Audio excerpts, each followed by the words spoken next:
BJP के भी 2-4 साथी हैं मेरे, जिनसे मैं संपर्क। बीजेपी से भी आपने? हाँ, बीजेपी के साथी भी हैं, उनने भी कल मेरी बात हुई तो उनने भी कहा कि बार जब भी आप लगे वो पदों पे हैं वो भी ज्वाइनिंग करके हुड्डा साहब को ज्वाइन करेंगे। नमस्कार साथियों, अपनी खबर पर आपका स्वागत है। आज हम आपको लेकर आए हैं हरियाणा सब्जी मंडी एसोसिएशन के कार्यकारी अध्यक्ष और वरिष्ठ कांग्रेसी नेता से मिलवाने के लिए, जिनका नाम है नितिन जांगू जी। तो उनसे कुछ सवाल करते हैं, कितना वो जवाब दे पाते हैं और क्या कारण है कि वो इनेलो छोड़कर कांग्रेस में आए थे। तो आइए आपको मिलवाते हैं नितिन जांगू जी से। सर नमस्कार। नमस्कार। सबसे पहले तो मैं अपनी खबर चैनल के सभी दर्शकों को और आप मेरे पत्रकार साथियों को मेरी राम राम। सबसे पहले सर आप ये बताइए कि आपने इनेलो छोड़कर कांग्रेस क्यों ज्वाइन की? देखो, इनेलो छोड़कर कांग्रेस ज्वाइन का जो आपने मेरे से क्वेश्चन किया है, उसका मतलब मैं चौधरी भूपेंद्र सिंह हुड्डा के कार्यों से प्रभावित होकर और हमारे आदरणीय भाई दीपेंद्र सिंह हुड्डा के आदेश पर मैंने कांग्रेस को ज्वाइन किया। आप दादरी से बिलोंग करते हो, तो चरखी दादरी कांग्रेस में कितनी एकता मानते हो आप? देखो, चरखी दादरी कांग्रेस हो चाहे हरियाणा कांग्रेस हो, सारी कांग्रेस एक है और चौधरी भूपेंद्र सिंह हुड्डा के नेतृत्व में बिल्कुल संगठित है। चौधरी भूपेंद्र सिंह हुड्डा और चौधरी दीपेंद्र सिंह हुड्डा में से आप किस में ज़्यादा आस्था रखते हैं? देखो, मेरी आस्था दोनों में है। चौधरी भूपेंद्र सिंह हुड्डा हमारे सीनियर हैं और उनके आशीर्वाद के बगैर, उनके मार्गदर्शन के बगैर हम आगे नहीं चल सकते। और दीपेंद्र जी हमारे युवा नेता हैं और उनका हम साथ दे रहे हैं, उनका हम कंधा से कंधा मिला काम कर रहे हैं। कल आपने कुछ लोगों को कांग्रेस ज्वाइन करवाई है, तो लगभग कितने लोगों को जो आप ज्वाइन करवा चुके हैं? देखो, मेरे लगभग साथी जो इन लोग के थे या वो जेजेपी जो इन लोगों से बनी थी जेजेपी, लगभग साथियों का मैं करा चुका हूँ। 5-6 महीने पहले भी मैं युवा का अध्यक्ष था, उसकी पूरी कार्यकारिणी को ज्वाइन कराया था। और हमारे BCCL के भी प्रधान थे हमारे परमानंद जी, उनको भी ज्वाइन कराया था। और कल और हमारे 6-7 साथी जो सीनियर साथी थे, वो साथी सारे उन्होंने भी कल कांग्रेस ज्वाइन किए और लगभग ज्वाइन कर चुके हैं अभी। और 2-4 साथी हैं, बीजेपी के भी 2-4 साथी हैं मेरे, जिनसे मैं संपर्क। बीजेपी से भी आपने? हाँ, बीजेपी के साथी भी हैं, उनने भी कल मेरी बात हुई तो उनने भी कहा कि बार जब भी आप लगे वो पदों पे हैं वो भी ज्वाइनिंग करके हुड्डा साहब को ज्वाइन करेंगे। जो कल आप जिनको ज्वाइन कराने के लिए लेकर गए थे, वो खुद आपके पास ये कहने के लिए आए थे कि अभी हम इनसे मोह भंग हो चुका और कांग्रेस में आस्था रखते हैं? देखो, आपको एक मैं बात बताना चाहता हूँ। आप तो खुद हर पत्रकार करते हो और हर आदमी से आप टच करते हो। आज को जो हरियाणा प्रदेश का जो माहौल है बेरोजगारी का और एक आप पता है महंगाई का, आज हर आदमी जो गरीब है या युवा साथी है या कोई कर्मचारी है, वो आज हुड्डा साहब के राज को याद कर रहा है। तो इसलिए जो भी साथी है जो समाज से जुड़ा हुआ है और जो भी एक अच्छी सोच रखता है, उसकी एक ही सोच है हुड्डा साहब का राज आए, हरियाणा प्रदेश को एक अमन शांति मिले। तो इसलिए हर साथी हुड्डा साहब से जुड़ना चाहता है। अगर हरियाणा में कांग्रेस आती है चुनाव जीतकर विधानसभा के, तो CM किसको देखते हैं आप?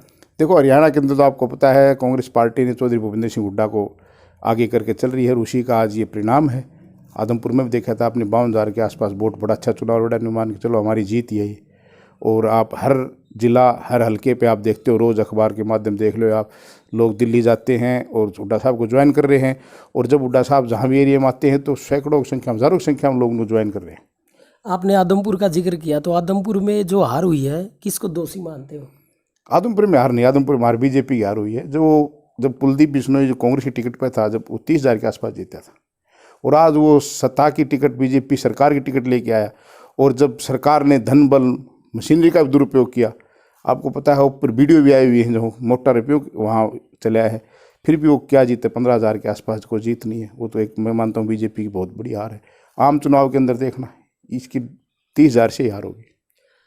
चरखी दादरी में जब कांग्रेस टिकट बांटेगी तो चरखी दादरी शहर से आप खुद को मानते हो दावेदार या और किसी को मानते हो? देखो, पहले बात तो मैं चौधरी भूपेंद्र सिंह हुड्डा का एक मान के चलूँ का कार्यकर्ता बन के काम कर रहा हूँ और करता रहूँगा।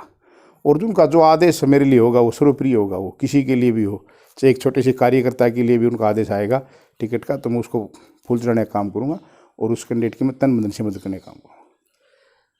जो कांग्रेस का संगठन है वो अभी तक खड़ा नहीं हुआ, क्या कारण है? नहीं, कांग्रेस का संगठन देखो, आप देखते हो रोज़ अखबारों के माध्यम में देख रहे हो, जब से उदय भान जी हरियाणा प्रदेश की कमान संभाल रहे हैं तो लगभग उन्होंने संगठन लगभग तैयार कर ही दिया, अनुमान के चलो। बीच में आदमपुर चुनाव आ गया था और मेरे को लगता है जल्दी ही आपको अच्छा संगठन खड़ा मिलेगा, जल्दी आउट करेंगे। जैसे दादरी जिला का जो अध्यक्ष होगा वो कब तक तैयार होगा? वो देखो सारे हरियाणा के जिला अध्यक्ष तो एक ही टर्म में लगने लगभग। बेरोजगारी, महंगाई और जो सीवर व्यवस्था है, आप हर रोज आंदोलन करते हैं उनके विषय में, अब क्या कहना चाहोगे? सरकार को क्या संदेश देना चाहोगे? देखो आपको पता है जब से 8 साल के आसपास बीजेपी की सरकार जेजेपी की सरकार बनी हुई है और हमने कम से कम 1.5 साल से लगातार आंदोलन हमारा चला है। हमने दादरी की जो जनता ने न जब किसी विधायक ने या किसी और यहाँ 3 चेयरमैन हैं बीजेपी के, किसी न सुनने के बाद दादरी की जनता ने मिलकर एक जन आंदोलन समिति का गठन किया था। सैकड़ों की संख्या में शुरुआत हुई थी, हज़ारों की संख्या में पहुँचे।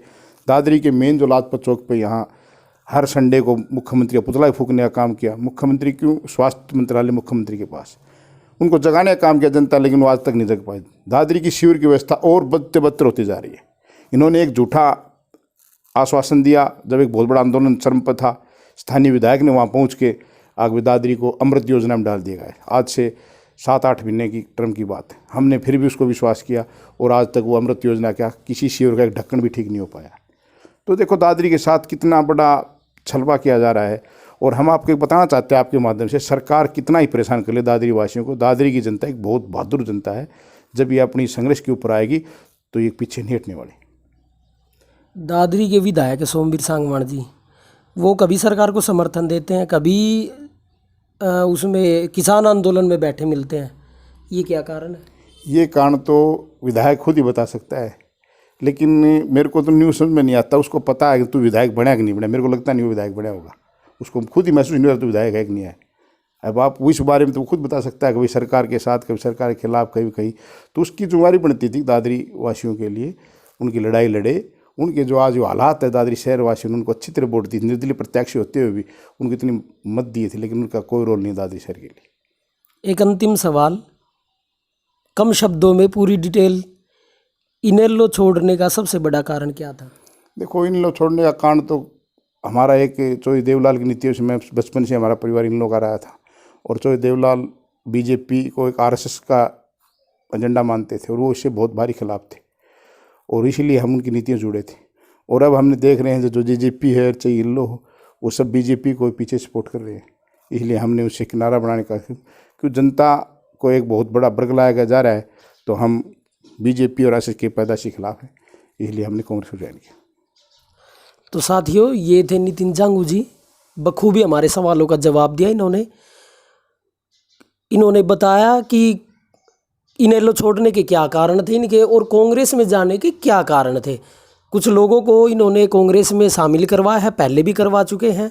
तो साथियों, ऐसी खबर पाने के लिए हमारे चैनल को लाइक और सब्सक्राइब करें और अपनी खबर के साथ बने रहें।